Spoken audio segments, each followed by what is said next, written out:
Estamos começando mais uma live do Conselho Regional de Profissionais de Relações Públicas. Sejam muito bem-vindos.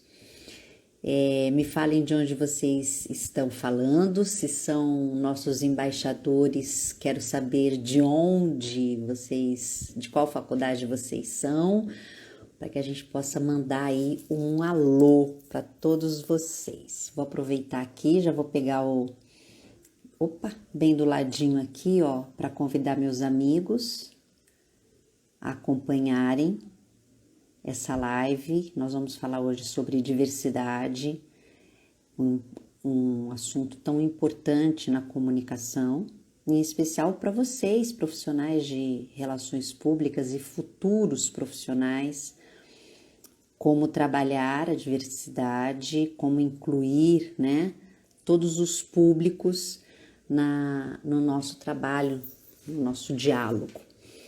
E hoje nós vamos receber um convidado especial, Ricardo Salles.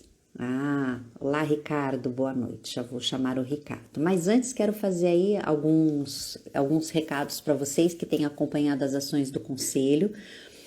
No próximo dia 6 e 8 de julho, nós vamos fazer mais uma turma do curso LGPD. Então, você que nos acompanha, se é estudante, tem 50% de desconto. A gente sabe da importância dessa nova legislação para quem trabalha com comunicação, e é um ótimo caminho aí para você, relações públicas, né?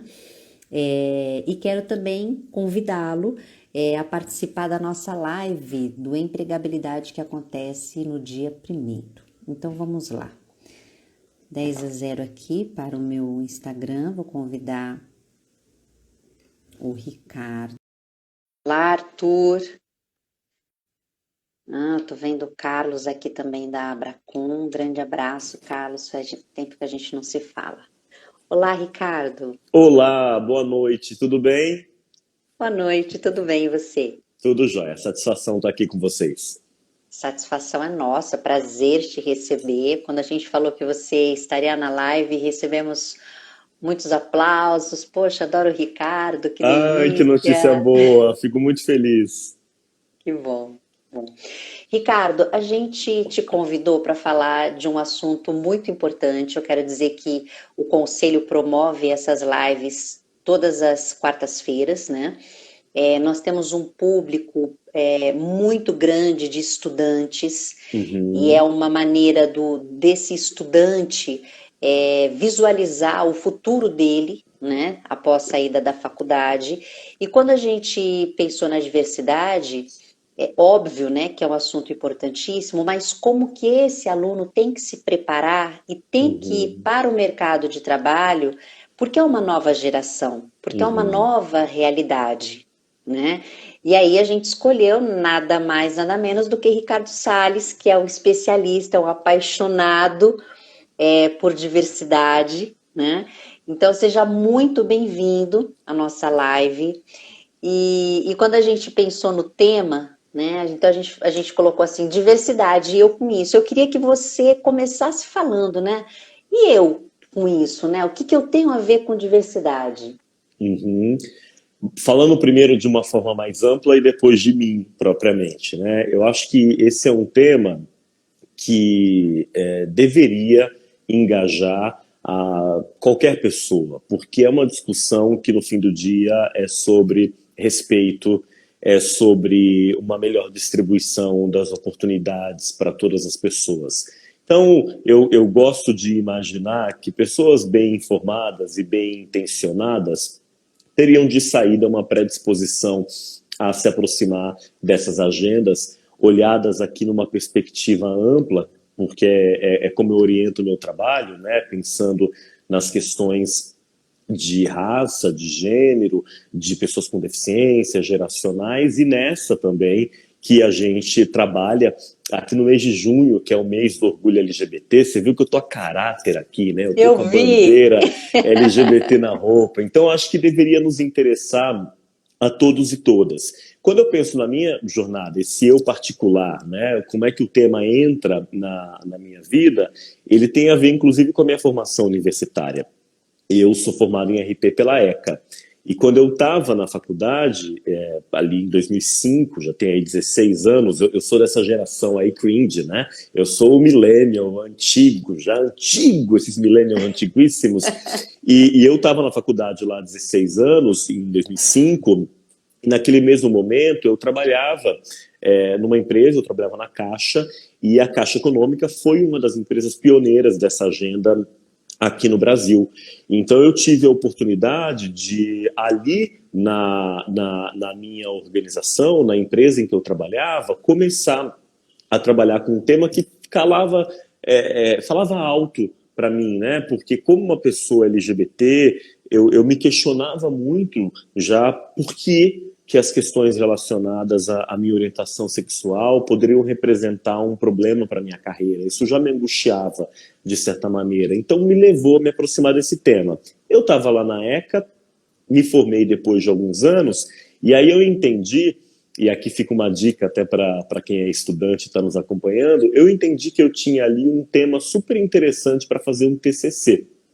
E fui fazer um TCC sobre a questão de relações públicas e diversidade. Isso foi em 2008. Eu não fiz com essa intenção, mas acabou virando uma coisa grande, acabou virando o primeiro trabalho sobre a questão da diversidade no nosso campo, né? E isso abriu para mim algumas possibilidades. Então, eu costumo dizer que para quem está na universidade, às vezes aquele momento de terminar o curso é um momento de muita ansiedade, né? A gente quer tirar da frente, e aí quem já passou por isso fala, você vai sentir falta, aluno não acredita, não adianta falar. Mas, enfim, isso que eu quero dizer é, na minha trajetória pessoal, um TCC mudou a minha vida. Então, o que eu sempre encorajo quando eu estou em sala de aula é que as estudantes, os estudantes trabalhem temas que façam sentido para a vida deles e delas, que não seja apenas para cumprir tabela, né, uma formalidade. Não, pegue ali um tema de TCC, de um projeto experimental, que faça sentido, que faça teu olho brilhar, porque quem sabe a partir dali, inclusive, a tua vida profissional não pode tomar um rumo. Foi assim com a minha. Quem sabe seja com outras pessoas também, né? Eu acho que uma coisa importante que você fala e que você escreve é a questão da paixão. A paixão, ela move, ela faz com que o seu olho brilhe e você trabalha de uma outra maneira, você empolga quem está ao seu lado, porque você está com paixão. Então, com certeza, você tem um outro tipo de relação. Olha, tá arrasando... Bonito isso que você falou assim, você está com paixão. E a palavra compaixão também tem a ver com o nosso tema aqui, né? Então tem dois sentidos, eu consegui escutar de duas maneiras aqui, a partir do que você trouxe. Que delícia, é isso mesmo. Eu digo que relações públicas é isso, é propósito, e se você tiver a paixão, tudo que você fizer vai ser muito bem feito. Mas, ó, eu tô vendo aqui o pessoal da Uniso te dando parabéns, Carol Terra, Simone Tuso, lá diretamente do Centro-Oeste. Minhas colegas de congresso, Carol, Simone, quem sabe ano que vem, quem sabe não, né, gente? Ano que vem vai ter um Abrapicorp presencialmente para a gente apresentar trabalho e tomar cerveja, como sempre foi. Opa! Nós estamos no mês do orgulho LGBTQI+. Me corrija se eu faltar alguma sigla. Não é um mês que faz a diferença. Como é que você vê a nossa postura como sociedade de falar sobre as importâncias, né, a importância da diversidade e do respeito ao próximo? Em especial porque você está dentro das organizações, trabalhando essa questão. Então, eu queria que você falasse, vamos sair do mês de junho e irmos muito mais além? Sim. Como, Ricardo? Eu diria, complementando o que você falou, da seguinte maneira: vamos continuar no mês de junho e ir mais além. Porque o mês de junho é um mês em que a gente celebra o orgulho, né? E às vezes a gente ouve as pessoas falando, puxa, por que falar em orgulho, ou então alguém numa palestra tal me interpela e diz, por que eu não posso falar em orgulho hétero, por exemplo? E eu, como bom professor, eu acho que toda pergunta é legítima, desde que ela seja bem intencionada, com uma disposição para dialogar, não seja uma mera provocação, eu acho que toda pergunta é bem-vinda. E por que a gente fala em orgulho? Orgulho aqui é em oposição à vergonha. Ninguém nunca se envergonhou de ser hétero, porque essa nunca foi uma questão.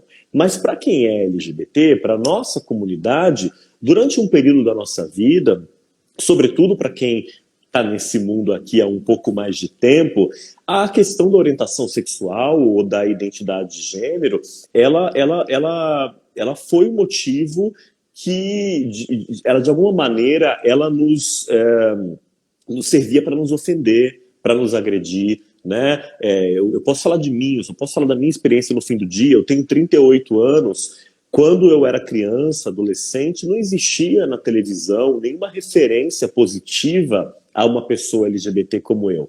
Nesse sentido, hoje a gente avançou. Olha que bacana, tem avanços. Virou basicamente regra você ter ali um casal homossexual, uma pessoa trans numa série da Netflix, muitas vezes as novelas também, isso é um bom avanço.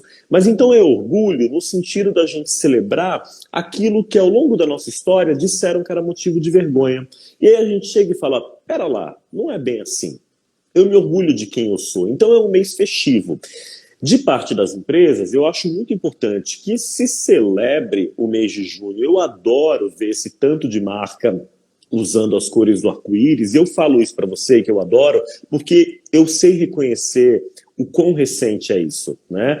Lá quando eu comecei, em 2005, isso não existia, isso é um movimento de 5, 6 anos mais recentemente. A gente teve um marco muito preciso, inclusive, que foi 2015, quando a união entre pessoas do mesmo gênero ela foi legalizada nos Estados Unidos. Aí vocês vão se lembrar que as marcas todas usaram um logo LGBT, as cores da bandeira, e desde então é tudo muito recente. Então há que se valorizar ao mesmo tempo em que a gente precisa sinalizar que as conquistas ainda não acontecem na velocidade que a gente precisa e não aconteceram ainda para todo mundo, né? Quando a gente olha para a população trans, por exemplo, ainda é uma população numa situação de vulnerabilidade muito grande.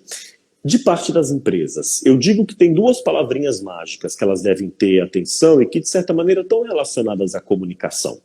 A primeira delas é coerência, a segunda é consistência. Então é necessário que haja uma coerência de a empresa levar para fora aquilo que é uma intenção dela, aquilo que é um compromisso. Eu não gosto muito dessa imagem, dessa ideia que eu acho muito purista, de que a empresa só pode comunicar quando ela fez a lição de casa. A gente ouve isso muito, né? Porque a lição de casa nunca vai estar pronta completamente. É um percurso, né? A gente ouve de profissionais de comunicação. Eu não posso comunicar nada enquanto a casa não estiver arrumada. Aí eu falo, puxa, mas a casa não vai estar arrumada tão cedo. Como é que você comunica o processo de arrumação da casa? O que você já está fazendo? Quais são os seus compromissos? Que dificuldades você tem enfrentado? Essa é a dimensão da coerência. A da consistência vai na linha da tua pergunta.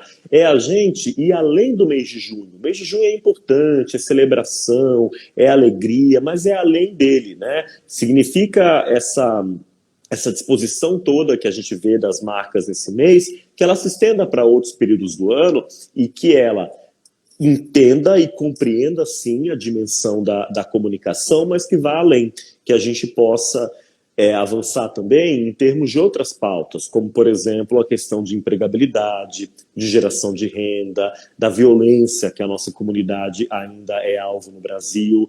Então, são caminhos que eu acho que quem está planejando comunicação nas empresas precisa ter atenção. Com certeza. Ricardo, para quem não conhece, para quem não tem a familiaridade, fala para nós sobre as siglas, né, sobre a sigla LGBTQIA+. O que Falo. significa cada letra?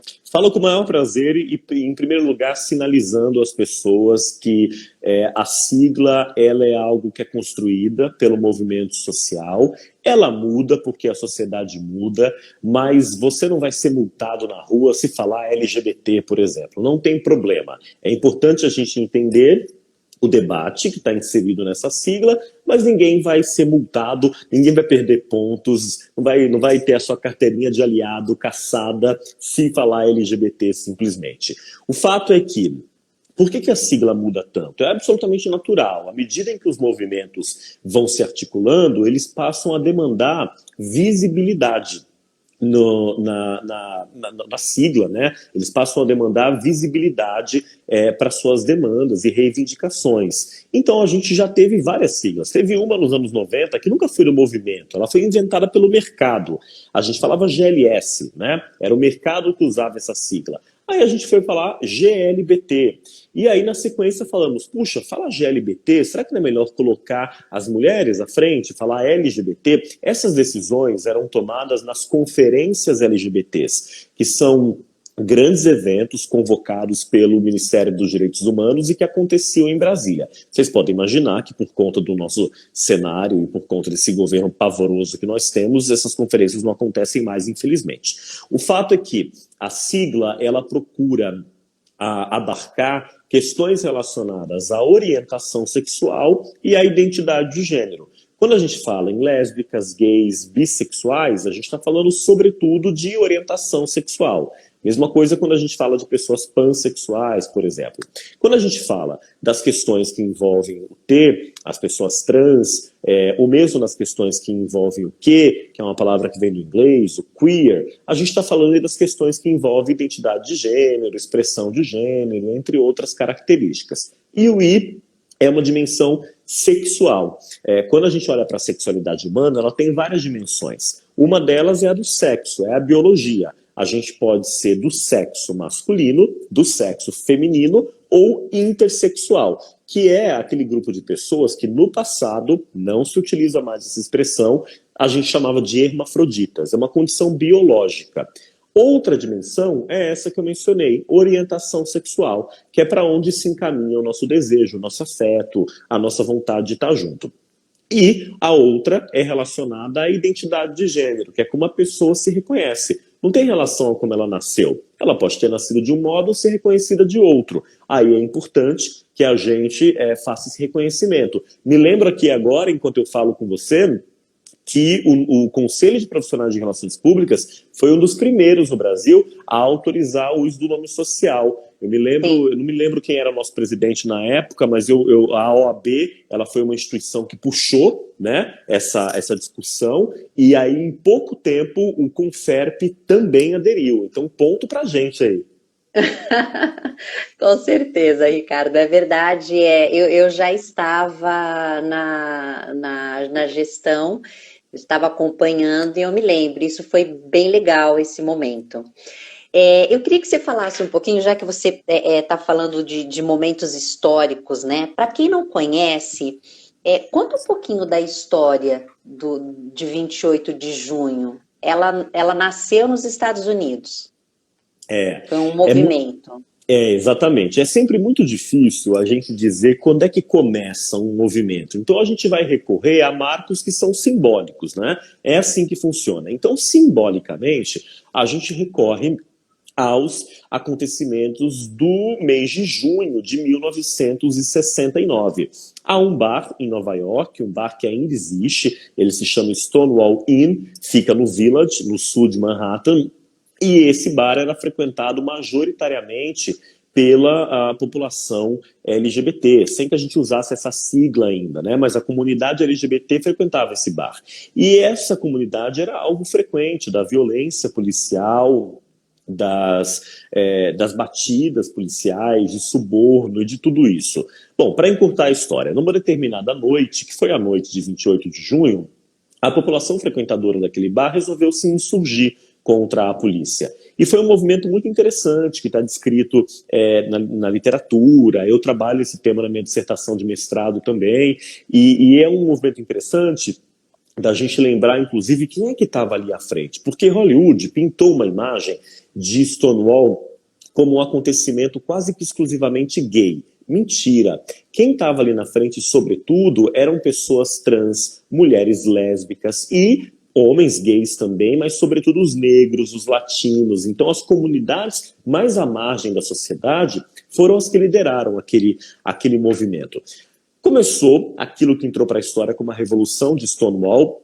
Ao longo de algumas semanas, houve diversas manifestações pelas ruas de Nova York, denunciando a violência contra a nossa comunidade. E aí, um ano depois, em 28 de junho de 1970, acontecia a primeira parada do orgulho LGBT em Nova York.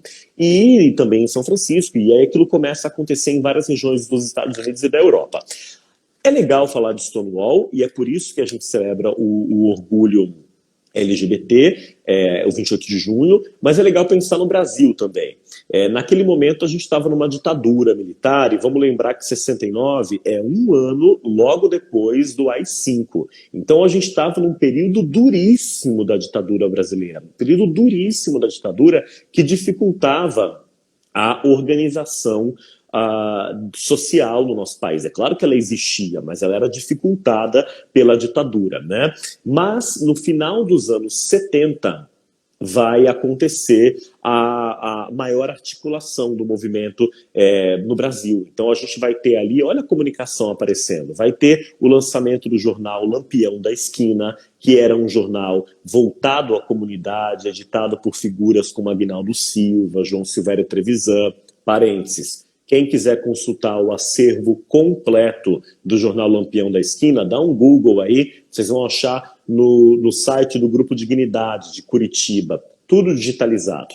Nos anos 70 que vai ter início o Grupo Somos, que é o primeiro grupo LGBT com essa estrutura no Brasil, né? É uma história muito interessante que a gente relembra agora. Eu vou fazer um merchan aqui. Posso fazer um merchan? Por favor. Não vou perder a chance. Um dos fundadores do movimento LGBT brasileiro é uma figura incrível, que é João Silvério Trevisan, jornalista, escritor, que está aí com saúde, felizmente, e estará comigo amanhã. Eu vou ter a oportunidade amanhã, a convite da TIM, da operadora TIM, de entrevistar o João Silvério Trevisan numa live que começa amanhã, às 16h30, no YouTube da TIM. Então vai ser um bate-papo com o João Silvério Trevisan, a gente vai abordar esses temas que estamos falando aqui de forma até mais aprofundada e ouvindo a história a partir da perspectiva de quem a viveu, de quem estava lá. Então é um convite interessante. Que loucura, né? Vai ser riquíssimo, né? Ó, eu tenho um comentário aqui, eu acho que é Amanda, tá bom?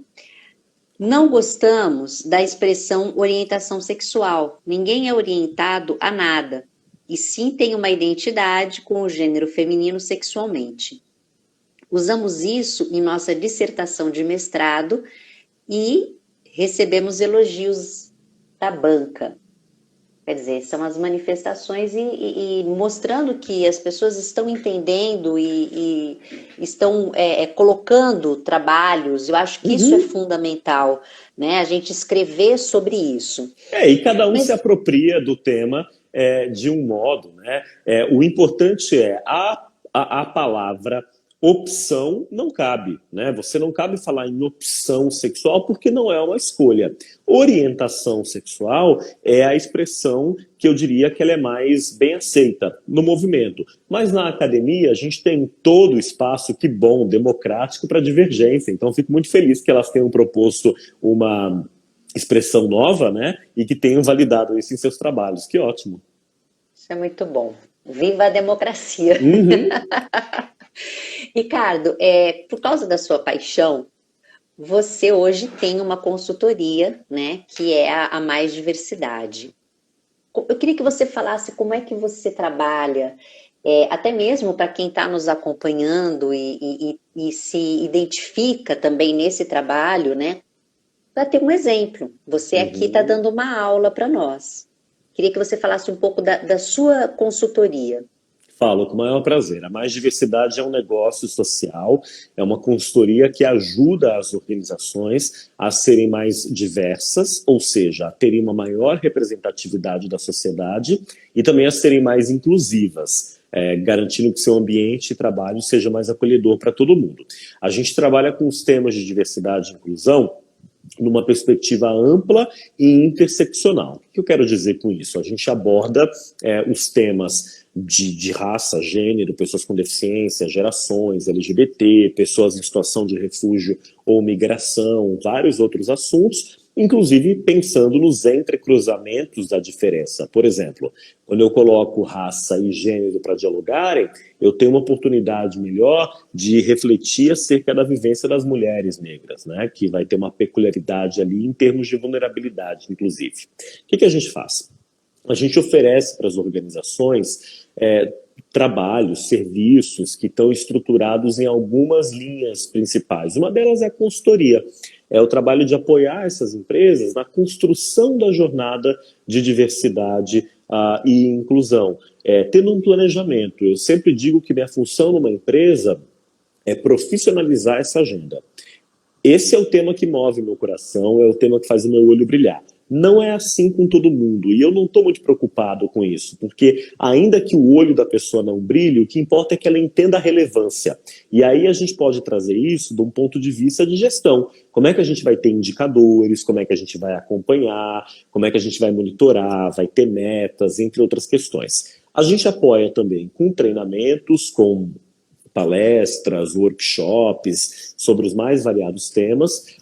Um trabalho que envolve comunicação, né? A comunicação ela perpassa tudo que a gente faz, mas eu me orgulho de falar que nós somos a consultoria que há alguns anos fez o reposicionamento de Skol, que era uma marca que tinha uma comunicação bastante estereotipada, e a gente fez ali a virada de jogo, apoiamos o Grupo Boticário em várias ocasiões, atuamos também com censos, com pesquisas e com recrutamento e seleção, na perspectiva de apoiar as organizações a encontrarem pessoas diversas para as funções de liderança, sobretudo, mas também programas de trainee ou programas de estágio. Esse é o nosso trabalho de consultoria, mas como a gente é muito inquieto, a gente também tem muitas atividades institucionais. Eu poderia destacar bem brevemente aqui 3. A primeira delas nós temos um fórum que se ocupa de discutir a pauta geracional nas empresas, né? Os desafios que a gente tem estão relacionados aí desde a empregabilidade dos jovens, o desemprego entre os 18 a 24 anos hoje está acima dos 30%, até as questões que envolvem os 50 a mais. É um projeto institucional, quem quiser saber mais, acessa o site forumgerações.com.br.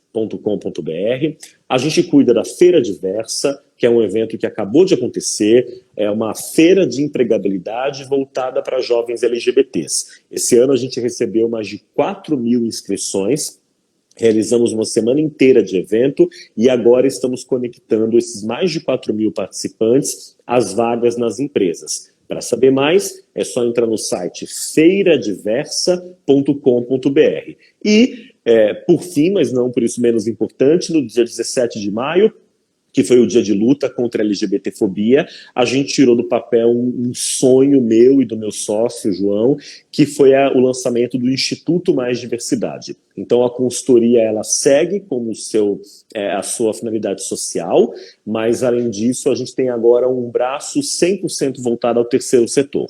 O Instituto pretende articular recursos e promover iniciativas voltadas à empregabilidade, geração de renda e empreendedorismo da população LGBT no Brasil. Então esse é um pouco de tudo que a gente faz num time muito apaixonado, eu posso dizer isso, que a gente compartilha de um propósito muito verdadeiro. Eu tenho uma equipe que de vez em quando eu preciso falar, galera, desacelera aí um pouquinho, porque como disse a Luana que trabalha comigo, a Luana disse uma frase que eu não me esqueço, ela falou, aqui a gente sonha de manhã e realiza à tarde, porque é muito assim, as pessoas têm uma ideia e já vão correr atrás para fazer. Então isso é um pouco de nós aqui. E isso deve ser maravilhoso, porque às vezes nas grandes empresas você tem toda uma burocracia ou um processo que não consegue colocar em prática. Eu tenho duas perguntas aqui, mas antes eu queria fazer continuar sobre essa questão das empresas, Ricardo. Quando elas procuram a consultoria, o que você acredita que elas verdadeiramente desejam? Você acredita que o objetivo é valorizar a diversidade? Ou é mostrar para o seu público, né, para o seu cliente, para o seu consumidor, que ela tem a bandeira da diversidade? Uhum. Eu só trabalho com as primeiras. Só com as primeiras, né? Esse é um dos privilégios de empreender, né? Eu, hoje, na posição que eu ocupo, porque nem sempre foi assim, né, gente? Já amassei muito barro, passei por muito perrengue na vida. Mas hoje, na posição que eu ocupo, eu tenho o privilégio de escolher se eu vou seguir com um projeto. E já houve oportunidades em que a gente não quis seguir porque entendia que não havia ali um interesse genuíno com a transformação. O que não significa... O que não significa trabalhar apenas com a empresa no momento em que ela está super bem. E aí eu te dou um exemplo pessoal e que eu falo com orgulho e com a maior transparência. Eu faço parte do comitê que o Carrefour montou depois da crise do mês de novembro. É um comitê no qual estamos eu lá, o professor Silvio Almeida e outras pessoas, e eu me orgulho muito de estar lá, porque a gente está diante de uma tragédia, que foi o que aconteceu em Porto Alegre, promovendo mudanças muito significativas na cultura da empresa, né? Além de projetos com impacto muito grande na sociedade. Quando a empresa não tem uma intenção genuína, um compromisso genuíno com a transformação, com o nosso apoio ela já não vai poder contar, já não vou participar, né? Agora, o que a gente percebe é que essa empresa ela tem uma jornada em relação a esse tema. Nem sempre é fácil, é um caminho que ela vai percorrer. E se fala muito sobre isso, né? As empresas estão bem intencionadas ou elas estão preocupadas só com imagem. O que eu digo é o seguinte: quem está só pelo oba-oba não se sustenta. E assim, eu falo de verdade, porque a gente está num momento, pessoal, o que a gente está vivendo agora é uma revolução. E a expressão que eu estou usando aqui, ela não é minha. Essa expressão eu ouvi na segunda-feira do meu amigo Ricardo Young, presidente do Conselho do Instituto Ethos, que trabalha há 40 anos com sustentabilidade e que falou na segunda-feira para mim: nós estamos vivendo uma revolução. Eu nunca vi isso em 40 anos com sustentabilidade. O que é isso tudo? É a pauta ESG. Essa sigla que identifica as preocupações ambientais, sociais e governança de uma empresa. Quem está só no discurso não se sustenta, porque a partir do ano que vem, inclusive, a partir do ano de 2022, as empresas no Brasil, empresas de capital aberto, ou seja, que têm ações na bolsa, elas vão precisar, nos seus relatórios, nos seus balanços, divulgar informações sobre ESG. Então elas vão ter que falar sobre pegada de carbono, sobre redução de resíduos, vão ter que falar sobre diferenças salariais entre homens e mulheres e pessoas brancas e negras no mesmo cargo, vão ter que falar sobre representatividade na liderança. Tudo isso vai ter que ser dado a público, vai ser auditado e vai ser cobrado por investidores. Então a gente está num ponto de virada que quem acha que essa discussão é passageira vai ficar para trás. Como eu costumo dizer, diversidade é sim um dos assuntos da moda. Isso não é demérito, a discussão está na moda, mas não é nenhum modismo. Essa não é uma discussão passageira, muito pelo contrário, a gente vai ver esse tema crescer ainda mais nos próximos anos. Bem, vou até fazer aqui um paralelo, né, do que você está falando de se vai pegar ou não, que é um assunto que a gente tem discutido bastante também, Ricardo, que é a própria questão da LGPD, que é a Lei Geral de Proteção de Dados. Inclusive, quero aproveitar que a gente está, as pessoas que estão nos acompanhando, no final dessa live, nós vamos fazer o sorteio de uma inscrição para esse curso, que é uma parceria da Colis, e você vai aí começar a se preparar para esse momento tão importante que o Brasil passa e todas as organizações com relação à Lei Geral de Proteção de Dados Pessoais. Mas vamos aqui, senão daqui a pouco vão brigar comigo, né? Olha, A pergunta é, eu acho que é Angelina, tá? Ricardo, tudo bem? Adorando o papo. Pergunta para depois. Você pode falar um pouco sobre a importância e o papel do aliado? Posso, com o maior prazer. Vejam, as pessoas aliadas, elas são as pessoas que não fazem necessariamente parte da comunidade LGBT, mas são pessoas que entendem que, acima de tudo, a gente está falando de uma palavra aqui.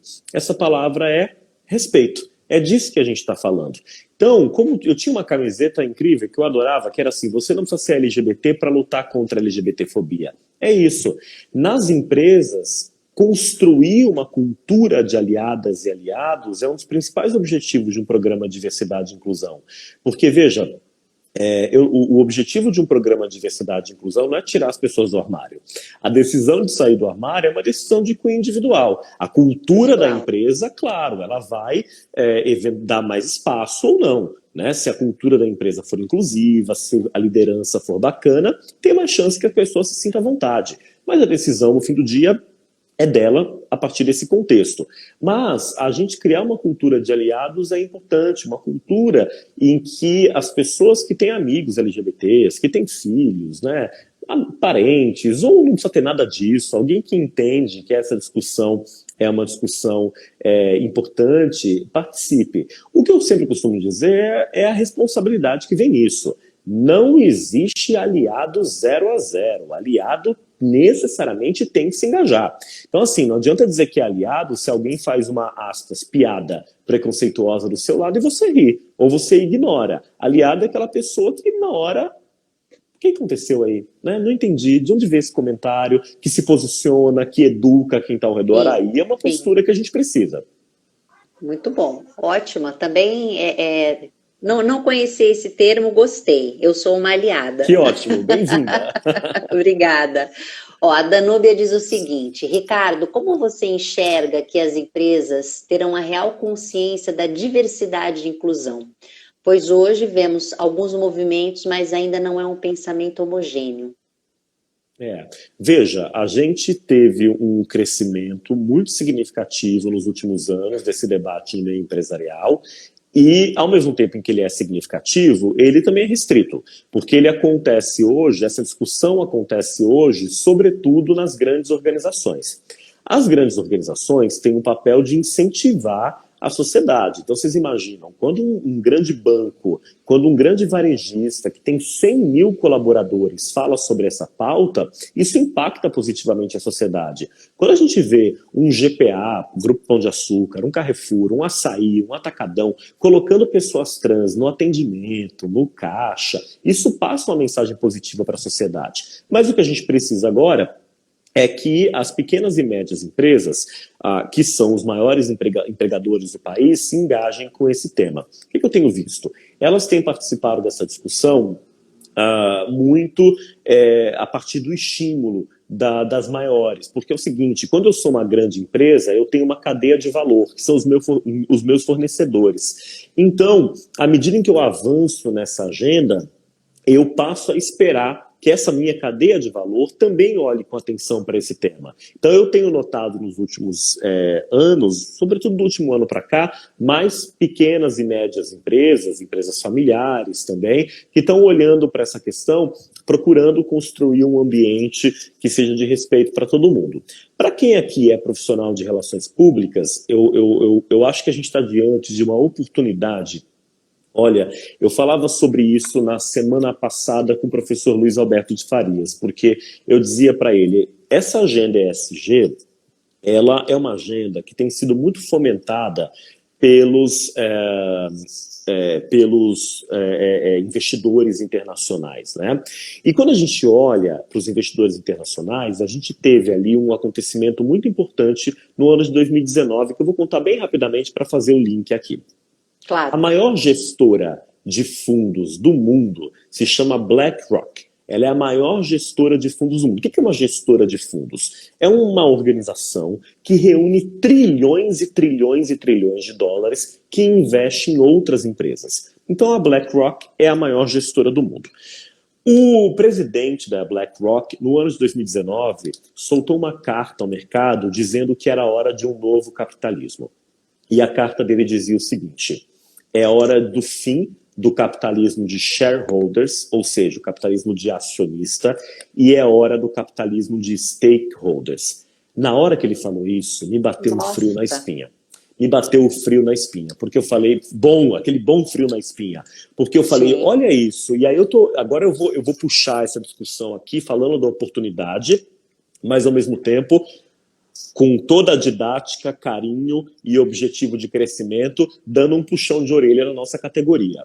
O mundo está discutindo capitalismo de stakeholder. Quem sabe mais do que stakeholder do que a gente? Quem sabe mais do que a gente? Eu tenho visto em algumas empresas profissionais de outras áreas fazendo trabalhos assim com aquela pompa de algo genial, o nosso mapeamento de stakeholders. A gente faz isso no primeiro ano da faculdade. No primeiro ano de RP, a gente está fazendo mapeamento de stakeholders, comunidade, imprensa, colaboradores, famílias, liderança e por aí vai. É para isso que as empresas estão olhando agora, o impacto que elas deixam, que elas causam em todo o seu ecossistema. Está aí a nossa oportunidade de entrar, né? Stakeholders, tem alguém perguntando aqui, são os públicos de interesse de uma organização. Então, quem que é o stakeholder de um banco, por exemplo? Quem são todos os públicos que se relacionam com ele? Os funcionários, a comunidade onde ele está instalada, o sindicato, a imprensa, enfim, vários e vários e vários que a gente vai mapear de acordo com o contexto. É a hora da gente aparecer, é a hora da gente ter um olhar mais estratégico do que nunca, talvez superando ideias antigas, né? Entendendo que é o momento da gente levantar bandeiras mais atualizadas e aí, nesse sentido, acho que tem uma oportunidade muito grande para os profissionais de relações públicas. Com certeza, Ricardo, é algo que eu sempre falo também. Hoje nós estamos aqui num canal de discussão, de troca de ideias do conselho, mas nós temos que ir além do conselho, né? Porque o conselho é uma instituição. A instituição só é fortalecida e só cresce pelos profissionais. Então, que a gente tenha esse sentimento de estarmos sempre unidos e entendendo a importância que nós temos, que aí qualquer organização que nós decidirmos apoiar, ela realmente vai acontecer. Mas olha, agora está chovendo de perguntas aqui. Sim, olha, o Pedro, lá de Curitiba, que é nosso delegado, diz assim, não é só moda, é um tema necessário demais, inclusão é algo primordial. E o Lupou diz assim, Ricardo, tudo bem? Gostaria de saber qual é a importância do profissional de RP no âmbito da diversidade sexual nas organizações, mais especificamente como as organizações têm se apropriado. E aqui ficou faltando um ezinho, eu não sei, não consigo ler, mas se você dá aí a continuidade. Mas eu acho que você falou sobre isso, pouco, certo? né? Posso complementar agora, claro, dizendo que... o que é o profissional de relações públicas? A gente aprende que compete a nós fazer a mediação, construir relacionamentos, naquela lógica do ganha-ganha, de que as partes todas saiam de uma negociação, por exemplo, ou de uma relação satisfeitas e por aí vai. Tem tudo a ver com o contexto de diversidade, porque, veja, a diversidade, num primeiro momento, talvez ela possa levar a conflitos. Porque, claro, são pessoas diferentes ali coexistindo. Isso é parte do jogo. O que a gente precisa é tentar harmonizar, ouvir os diversos pontos de vista. Então tem muito a ver com a nossa profissão. O que eu acho que precisa é a gente deixar isso mais claro. Eu brinco desde a minha época da faculdade que a profissão de RP precisa de um RP, né? Porque, sabe por que eu digo isso? Eu falo isso porque, veja, eu posso falar da minha história pessoal. Eu sabia que eu queria estudar comunicação, mas eu não sabia direito o que fazia relações públicas. E quando eu lembro do meu primeiro dia de aula na ECA, a maioria não sabia. Quando abria lá a discussão, as pessoas tinham dificuldade de explicar. Jornalismo é algo mais óbvio. A publicidade também é algo mais evidente. RP, todo mundo, eu não sei direito o que eu estou fazendo aqui. Bom, corta a cena.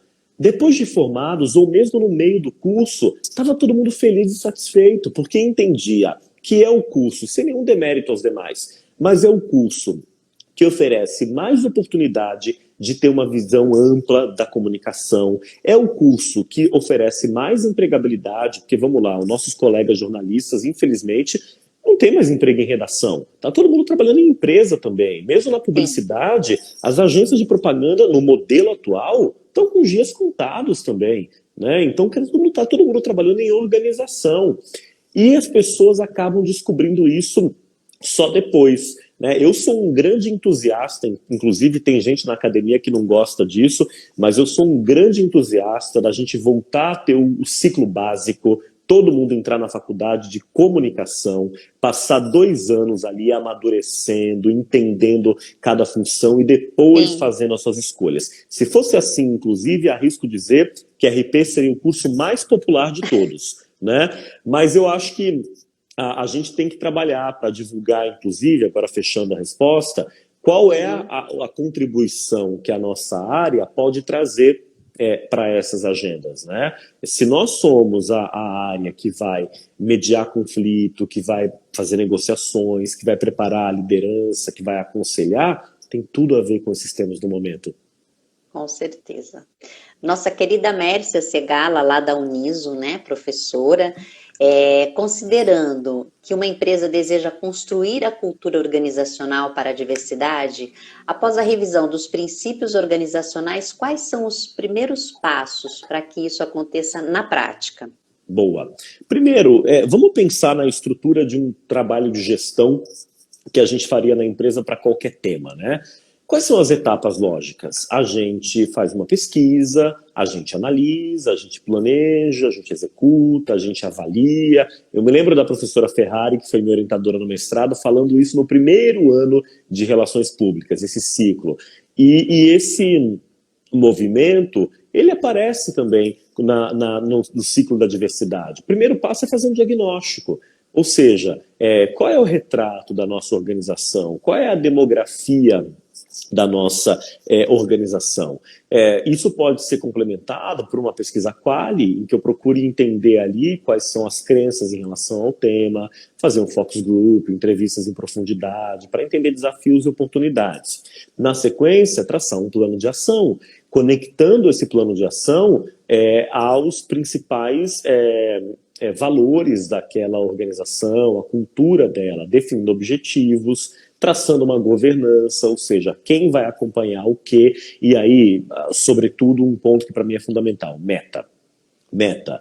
Eu acho que essa é a linguagem do meio empresarial, eu sou alucinado por meta, precisa ter. O que não é medido não é gerenciado, precisa ter meta, compromisso com essa agenda, para a gente poder mensurar ali com a frequência que é necessária, seja mensalmente, diariamente, anualmente, os nossos avanços. Senão fica só nas intenções, as intenções são muito boas, elas são bem-vindas, mas a gente precisa, de fato, que esse ponteiro avance. E não dá para ser no ritmo atual. No ritmo atual, nós vamos demorar 257 anos, esse número não é tirado da cartola, é do Banco Mundial, para ter equidade de gênero, para ter homens e mulheres em posições iguais. 257 anos. Nós não vamos estar aqui, nossos bisnetos não vão estar aqui, provavelmente em 257 anos. Então, o que a gente tem que fazer? Deprime? Aproveita esse dia frio, fica mal e chora? Não. A gente arregaça a manga. A gente entende que o nosso trabalho aqui é fazer a nossa parte para facilitar o caminho da geração que vem adiante. Porque essa é a beleza do tema, sabe? Puxando o que eu falei, que amanhã eu vou estar com o João Silvério Trevisan. Eu sempre digo isso a ele.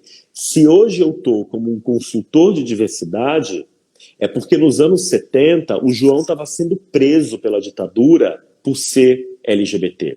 Então ele abriu o caminho para que eu possa fazer o que eu faço hoje. Então que hoje eu possa abrir o caminho para que essa nova geração tenha desafios, não vou dizer mais fáceis, mas que o caminho esteja um pouco mais aberto. E essa tem que ser a nossa missão, o nosso propósito, né? E facilitando ali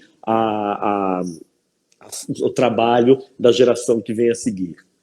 Muito bom. Você falou da Maria Aparecida Ferrari, quero lembrar aí quem está nos acompanhando, em especial quem é professor. Amanhã nós vamos ter um encontro com os professores falando de uma pesquisa que a professora fez, Ricardo, sobre saúde mental dos docentes. Hum, Então, né, estão aí todos convidadíssimos. Entra lá no site, nas redes sociais do Conselho, e você vai ter o horário, tudo certinho. Vamos lá. A Karine falou assim: eu estou fazendo meu TCC sobre diversidade e em nossas pesquisas podemos observar que ainda há discriminação entre elas, né, entre as organizações. E o nosso querido Carlos diz assim: exatamente, é hora de PR, né, do RP, aparecer como estratégico e fundamental. Acho que foi isso. Bom, Ricardo, esse bate-papo nosso, eu falo que eu tenho uma aula todas as quartas-feiras, hum. né, com pessoas maravilhosas que vêm aqui e abre assim um leque de possibilidades e expande a nossa mente. Como você vê o Brasil hoje com relação à diversidade, ao Ai, respeito? ai, vamos lá, né? Olha, com muita preocupação.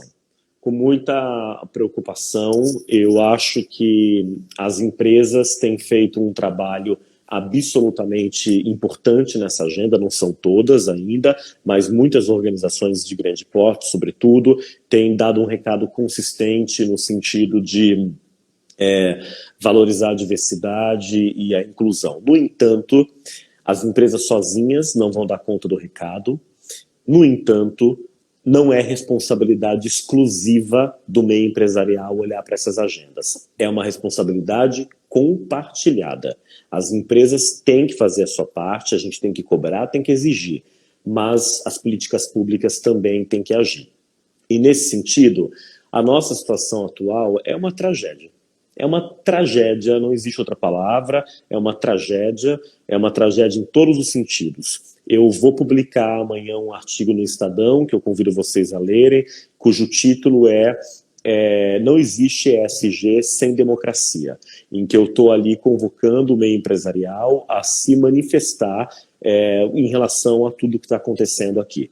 Na segunda-feira a gente teve mais um gesto que eu não posso chamar de descontrole, me falta até palavra, que foi a violência do presidente contra uma jornalista. Quem vê o vídeo de forma muito angustiada tem a sensação de que ele vai partir para as vias de fato, e eu acho que a gente tem que se perguntar de fato o que falta para que uma pessoa seja agredida, né, talvez fisicamente, inclusive, por essas pessoas que ora estão no poder. A gente tem tido retrocessos imensos em diversos sentidos, e o que mais me angustia de fato é que nós, profissionais de sustentabilidade e profissionais de diversidade e inclusão, nós trabalhamos muito, há muitos anos, para que chegasse esse momento. O momento em que essa pauta tivesse o protagonismo que ela tem agora. Pois bem, o momento chegou. O momento chegou. O mundo inteiro fala de ambiental, social e governança. A gente está diante da oportunidade de ouro, esse país que é o único país do mundo que tem nome de árvore, que tem as maiores florestas, que tem as maiores reservas de água, que tem uma população muito diversa e multicultural. A gente está diante de uma oportunidade de ouro, de liderar o crescimento econômico do mundo nesse novo momento da humanidade. E nesse momento, a gente está perdendo isso. Perdendo porque o Ministério do Meio Ambiente, não cabe nem falar em ministro, porque o dito cujo do meu homônimo, ainda por cima, acabou de anunciar que está de saída, mas cá entre nós, pouco importa quem vai entrar. É uma política de Estado, o desmatamento. Um Ministério do Meio Ambiente que não se preocupa com o meio ambiente, um Ministério de Direitos Humanos que debocha dessas agendas, um secretário da Fundação Palmares, um lugar de resistência que confronta o movimento negro. Isso é motivo de muita tristeza, mas como eu falei, a tristeza ela não nos move. A tristeza não é combustível. Tristeza não é combustível. Talvez o combustível seja a indignação. Esse é combustível. É a gente acordar de manhã sabendo, tá tudo errado mesmo, mas não há outra opção a não ser ir além. Alguém aqui falou em resistir. Eu concordo, mas eu vou fazer um comentário adicional. Resistir é uma posição de constrição, certo? Eu não quero mais resistir. Eu quero ir além, eu quero avançar. Então, acho que a nossa motivação para sair da cama todo dia tem que ser: não tá bom assim e não vai continuar, e nós não vamos permitir que essa corja acabe com o nosso país. Então, acho que é propor, então, qual é o mundo que a gente quer, qual é a agenda que nós temos para esse país, que é uma agenda de respeito ao nosso meio ambiente, é uma agenda de crescimento econômico sustentável com a floresta em pé, é uma agenda de respeito aos direitos humanos, de inclusão da população negra, da população LGBT, das mulheres, das pessoas com deficiência e de todo mundo. Então, como diz ali o Itamar Vieira Júnior, que é o autor desse livro bárbaro, Torto Arado, ele nos diz que a gente tem que ter uma esperança engajada. E eu acho essa expressão muito linda. É uma esperança em dias melhores, mas ela é engajada, porque ela vai dia a dia trabalhando para que isso de fato se realize. Sim, eu acho que nós temos uma responsabilidade, né? Quando a gente faz aí o nosso papel no momento de votar, no momento de acompanhar como é que estão os vereadores, os deputados e senadores que nós elegemos, né? No momento em que a gente trabalha no terceiro setor, como você falou, que é um setor fundamental para a nossa sociedade e que que cumpre um papel importantíssimo, que infelizmente o governo deveria cumprir, mas eu acho que a questão não é apenas a de reclamar, mas é de fazer a diferença, né? Eu acho que para reclamar a gente já tem bastante gente, né, Ricardo? É a gente se engajar. Esse comentário aqui faz muito sentido para mim. A gente não vai sair do Brasil, não é um sonho para mim, entende? Eu não tenho sonho de sair do Brasil, eu tenho o sonho de mudar o Brasil. Então a gente vai reconstruir esse país. É importante que quem está nos acompanhando aqui, que está na universidade e tal, não entra num pessimismo de nada vai dar. Não entra nisso, não vai por aí. A gente vai reconstruir esse país, começando desde já com o que é possível, fazendo pressão.